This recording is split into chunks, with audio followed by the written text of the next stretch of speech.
This is Hindsight Radio. I represent it. The information station changing the nation. Peace, everybody. This is Akeem from Hindsight Radio, the information station changing the nation. I want to go over certificate of citizenships to prove to you that just because you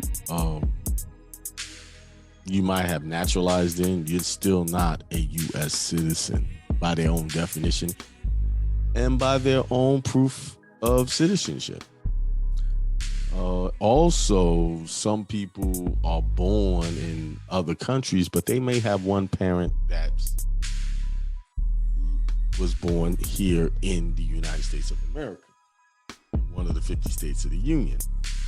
So what I'm showing now is that particular certificate of citizenship. Of course, I redacted all the personal information, picture, and everything. And shouts out to the people that helped me put this together by giving me a copy of this. I appreciate that. So here we go. It says here, the certificate of citizenship has the USC EIS registration number, person description of holder as of the date issuance of the certificate. And it has the sex, the date of birth, the height, marital status, country of birth. This particular person was born in, I think, Nigeria. But they had, one of their parents was from the United States of America.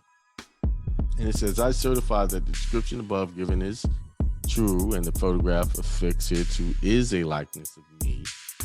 Be it known that blank, now residing at, having applied to the Director, U.S. Citizenship and Immigration Services for replacement of a certificate of citizenship issued by the Director on evidencing that he became a citizen of the United States of America on and having proved to the satisfaction of the Director that he is now a citizen of the United States of America. So it doesn't say U.S. citizen.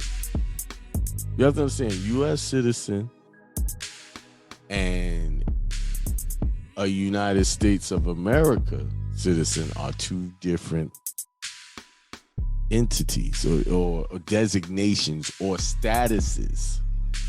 When they say you're a citizen of the United States of America, they're saying you were born in one of the 50 states of the Union and you have right title to travel between all of the 50 states of the Union because they formed a compact to become the United States of America or to be associated.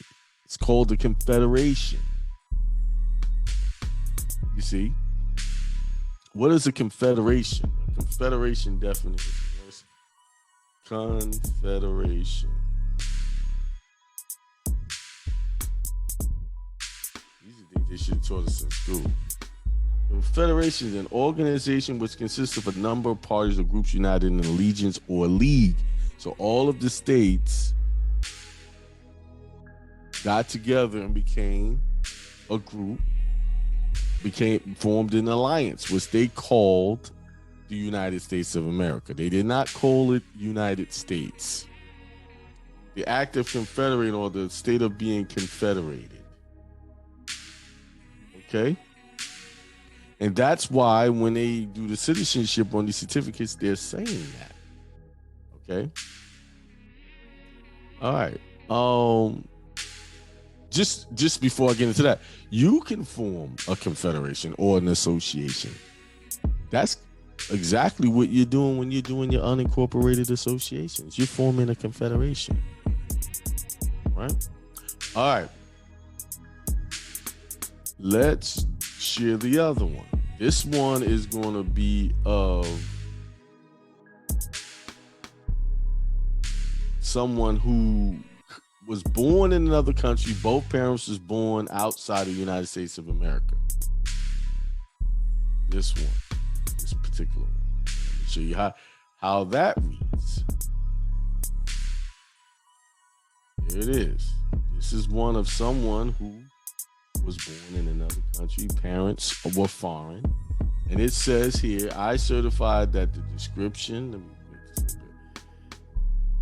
given is true and that the photograph affixed here to is a likeness of me. Be it known that pursuant to an application filed with the Attorney General the Attorney General having found that them residing in the United States intends to reside in the United States when so required by the naturalization laws of the United States, and had in all other respects complied with the applicable provisions of such naturalization laws, and was entitled to be admitted to citizenship, such person having taken the oath of allegiance in a ceremony conducted by the U.S. Immigration and Naturalization Service, that such person is admitted as a citizen of the United States of America. Now people will get confused by what it says when it says then residing in the United States, intends to reside in the United States when so required by the naturalization laws of the United States, and had in all other respects complied with the applicable provisions of such natural laws, was entitled to be admitted to citizenship. It didn't say admitted to citizenship of the United States. Such person having taken the oath of allegiance in a ceremony conducted by the U.S. Immigration and Naturalization Service. Okay.